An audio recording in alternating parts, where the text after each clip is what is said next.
What's up guys, it's Rokta here and welcome back to yet another amazing video on the channel. So in this rainy day I thought I'd be showing you a deck that just recently got a brand new card and in my opinion will take it to a brand new level. So if you haven't read it by the title or guessed already, it is indeed going to be the Plunder Patrol archetype, and as a fellow Plunder Patrol player I thought it would be my duty to you to show you guys the best deck possible, best ratios, best everything, how to play against the meta, the hand traps you need to watch out against and all that. But before we get into the video, make sure you guys subscribe and leave a comment down below. I really enjoy reading all your comments, good or bad, I don't really care, just comment and I'll reply. As simple as that. So without any further ado, let's get straight into this video.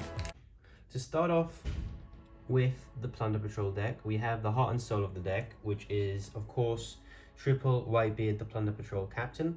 All your plays will be going through him, and it is essential that you try and get him off one string your turn and then one string your opponent's turn, because if you can constantly recycle and use his effect, you'll put yourself in a really good position when it comes to this deck.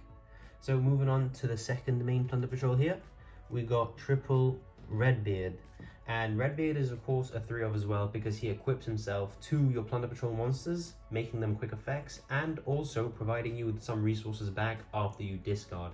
So for example, if you use the fusion effect to negate a effect of a monster, you'll have to discard. If it is equipped with Redbeard, you can then add any Plunder Patrol card. So in a sense, you don't lose any advantage and you can keep feeding your other effects of your Plunder Patrols. That is why, in my opinion, he is a 3-of.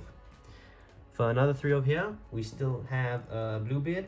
He is a 3-of in my opinion because he's an extender and he doesn't lock you into Plunder Patrols, which is very important when you want to go into your Abyss Dweller or your Bahamut Shark and then into Totally Awesome. He is absolutely essential when you normal summon your Golden Air, which we also play at 3, because her and Bluebeard equal a link to Plunder Patrol and the Bahamut Shark that in turn equals a Toad.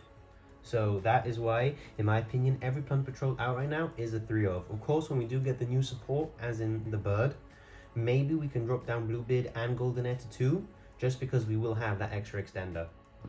So that's it for the Plunder Patrol engine. We're now going to move on to a separate engine here. We do have the Danger package. We have one Nessie, one Tsuchinoko, one Jackalope, and one Mothman. So the reasoning behind these guys was, I think, that the best dangers for this deck, and Nessie, Tsuchinoko, Jackalope, and Mothman don't lose you that much advantage if they get hit. These 3 just replenish themselves, and Mothman can make you discard a card and draw a card.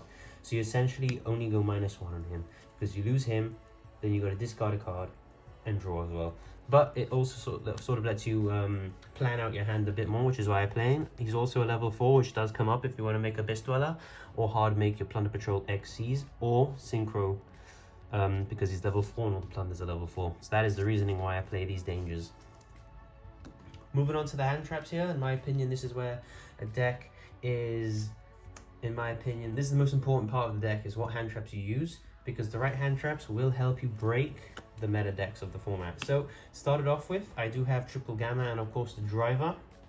In my opinion, Gamma is still a very good card, able to hit the virtual world, able to hit your Drytrons in hand as well. So unlike Imperm, Gamma is able to hit the monsters wherever they are, which is very nice and why we play it.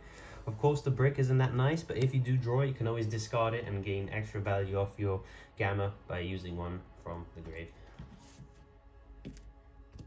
On for the next hand traps here, we do of course have triple Ash Blossom. There's not much needed to be said here.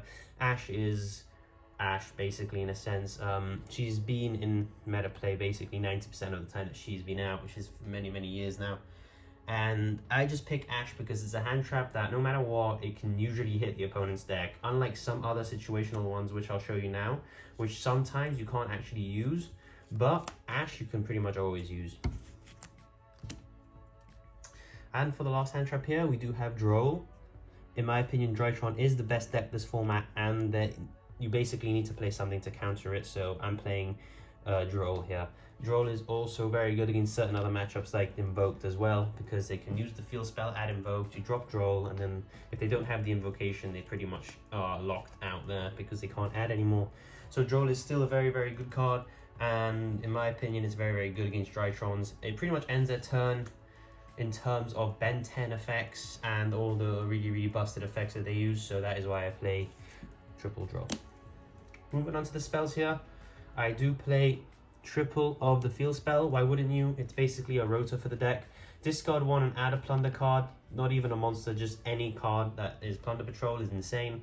And also the attack boost does come up sometimes when you need to beat over big monsters. There is an in-deck way without special summoning to beat over Vanity's Ruler, which I will be showing you. So this is why this field spell is very important. Also, if it's in the grave, bounce back one of your Plunders from your spell and trap zone. And then reset it, which is absolutely insane recursion. You can always bounce back like a Whitebeard or something that you have in your spell and trap zone, and then proceed to normal it. So very useful. The one of Plunder Patrol spells here, I play one Emblem and one Shipyard. I play one and one of each because most of the time, Emblem, in my opinion, is a very situational card. For example, like in times where you draw the Emblem, you'd much rather draw something else, in my opinion, because it's always searchable with the Shipyard by just banishing it. In its sense, it's searchable because it equips this fusion spell, equips the Emblem. So yeah, that's why I play one and one of each. I play one of the fusion as well because hard making the fusion is obviously a way to play in this deck, but most likely 90% of the time you're going to be targeting a light monster they control or in their grave and then specialing a fusion that way. That is why I play one on one of each. I feel like they're not as impactful as the field spell. We do have one terraforming and one upstart, of course. Consistency, basically. This is a 4th copy of the field spell, which is absolutely insane, and this is just so you can play 39 cards. For the other spells here, we do have 2 triple Tactics Talent. Unfortunately, we are playing this card, but this card is expensive for a reason, guys. Most of the time, your Bahamut Shark will be hit by a Gamma or a Ghost Mourner or an Effect Veiler or something of that sort to stop the Toad coming out, and that is when you activate triple Tactics Talent. And potentially, if your hand is looking pretty good, you can just mostly look at your opponent's hand and make them start with one less card, which I feel is absolutely essential. And you can play a third, but I prefer playing the one Call by the Grave. You could play a third triple Tactics Talent. I just prefer the Call because this is a hard once per turn, and if you draw 2 of them, it's kind of a bit bricky. That's why I only really play 3 of a card if I'm comfortable seeing 2 in my hand, which is why I play the one Call by. Still very good. Moving on to the traps here, I am playing triple Infinite Impermanence. Of course, this should be Forbidden Droplets, because with this deck, Forbidden Droplets is absolutely insane. It's not even a neg, because you can always send your Plunder. For example, you can send Plunder Patrol Redbeard that is equipped to one of your Plunder Patrol monsters to the grave to negate effect, and then use Redbeard effect to re-equip himself. So this, in an ideal world, is Forbidden Droplets. I do have a playset on the way, I just haven't received them yet, so I'll just stick to what I was playing, which is triple Impermanence. Can come up for the Vanity's Ruler, of course, but it has lost a bit of its effectiveness when you are playing against decks like Drytron and Virtual World, because those effects don't really activate much on the field. And now moving on to the last card of the deck, it is just one Plunder Patrol Booty. I was running 2 copies of this card and it wasn't bad, but I kept drawing this card, for example, for like top decks, or when I really needed a power card, I'd draw this. So I thought, play it at 1, it's searchable anyway, and it's alright because it's like a monster reborn and then changes the attributes. It's insane once you actually activate it and resolve it, but if you really need it, you can just search it, which is why I only play 1 of it. So now I'm going to be moving on to the extra deck and showing you guys what I'm playing in that regard.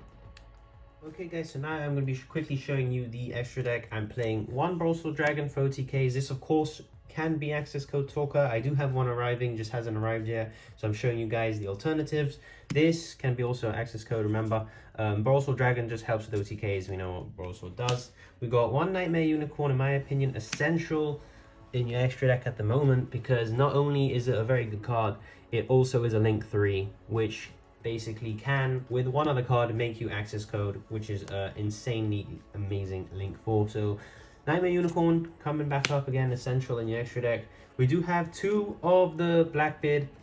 You don't need more of him in my opinion, because at 2 it's absolutely fine. You can always get him back if you need from the grave with your trap. him plus one other card equals Unicorn, and then Unicorn plus one other card equals access code. That's just how I usually try and win games. But he's absolutely insane in the grind game, just drawing you a card every time. All of your extra deck Plunder Patrol monsters can be ashed, which is a very, very sad thing, and it sucks when it does happen, but there's not much you can do unless you have like a Todo or Callby. I'm playing the best Plunder Patrol ship, Double Elise. His negate is amazing, his special from the back row is amazing, just everything about this card is amazing. If you can make him, you probably should. That's what I have to say about him. We're playing probably the worst ship here.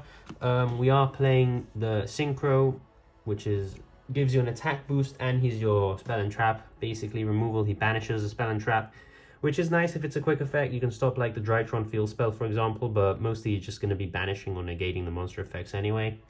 But the attack boost can come up for OTKs. This deck can get very, very big numbers between him and the field spell, so very, very nice. He's a fire attribute, which is nice because if they ash you, you then have a free ship basically. But yeah, he's the worst one in my opinion. For the other Synchro, we're playing Omega. We all know Omega does insane. If you Gamma during your turn when your opponent ashes you and then you make Omega and loop them out a card, they're basically down 2 cards and you're basically going full combo. So that's actually insane. We're playing for the XCs, we're playing only 2 Moak. Don't really need more in my opinion of any, just play 2 of each until we get new ones. But yeah. He is your monster removal, and if you hard make him, he's basically a Dingirsu as well, which can come up, guys. Don't forget to hard make your ships if you do need them. For the other XCs, we are playing 1 Tornado Dragon for basically more back row removal. 1 Abyss Dweller, because I think Abyss Dweller is actually quite underrated this format. It's actually insane against most of the meta decks, against Eldritch, Shaddolls, against Virtual World, against Drytrons. This card is just the answer, which is absolutely amazing. And we are playing the Bahamut Shark with Toad. Shark is really nice if you have triple tactics talent, because trust me, 90% of the time the Shark does not go through. And Toad is amazing because it's a hard neg of anything and then gets your water back from your grave to your hand, which I can't stress how important that is, because that can basically just be a Plunder Patrol monster and then you can fuel the rest of your Plunder Patrol monster effects for the rest of the turn with that one card. So totally awesome and absolutely insane card. I'm going to be now showing you quickly the side deck. I'm going to be quickly showing you the side deck. We are playing triple Lancia. Very, very good against dinos. I can't stress, don't underrate that deck. That deck is still a thing with triple Misc. Lancia is your answer to dinos. Make sure you have at least 2 copies of Lancia in your extra deck. I'm playing 3. We do have triple Gamma Seal. He's a water as well, so you can add him back from the grave to your hand with Toad, for example.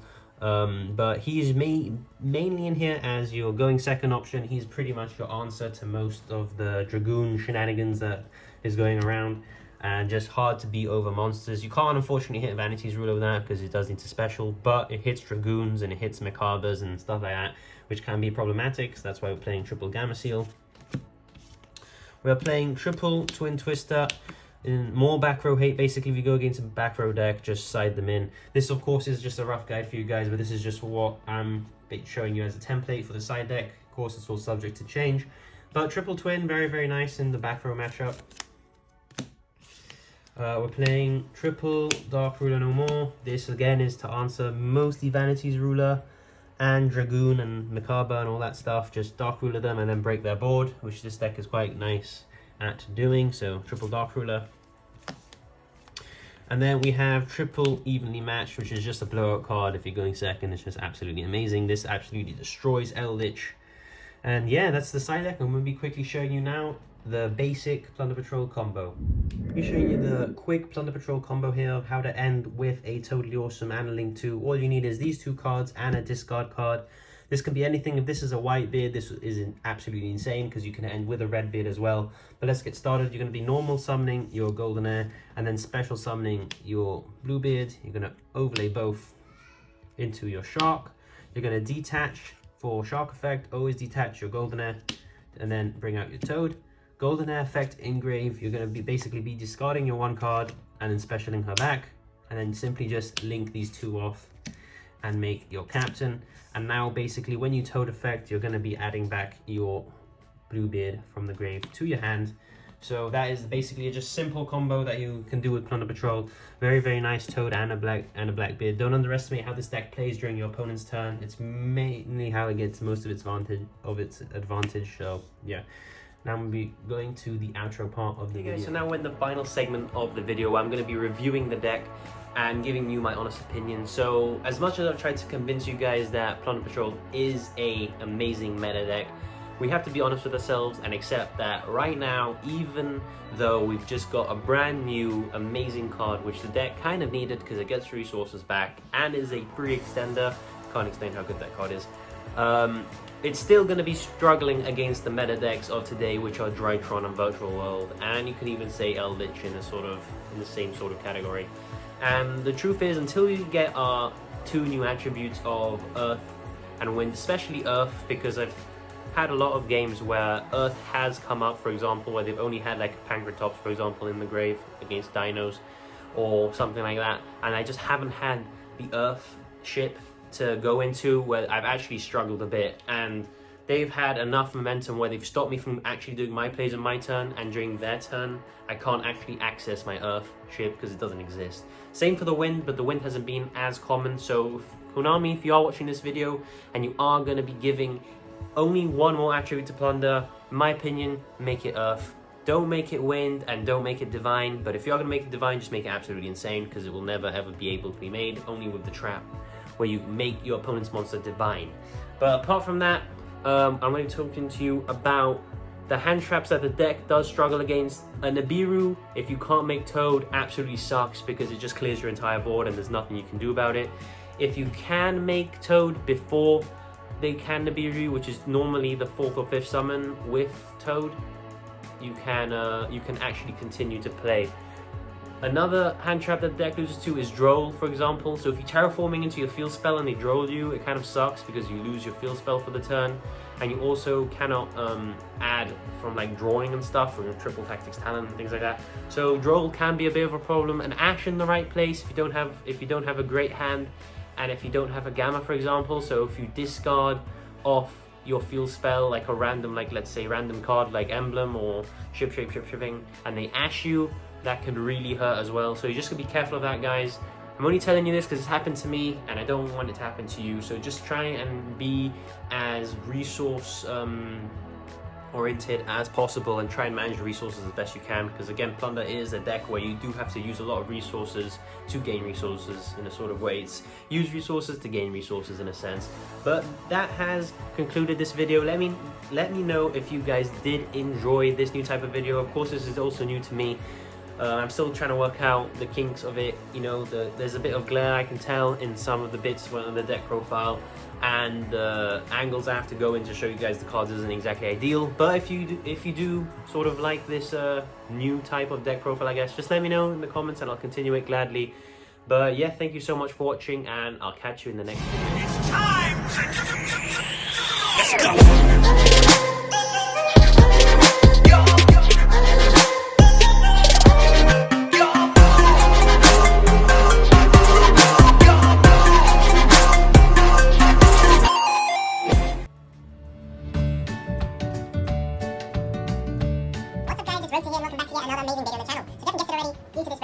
Be a deck profile on Plunder Pirates. Plunder Pirates?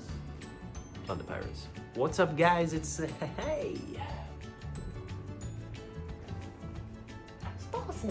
What's up, guys? Rota here. What's up, guys? Rota here. What's up, guys? Rota here. Today I'm going to be showing you an amazing deck. This Oh, deck is get out of my seat.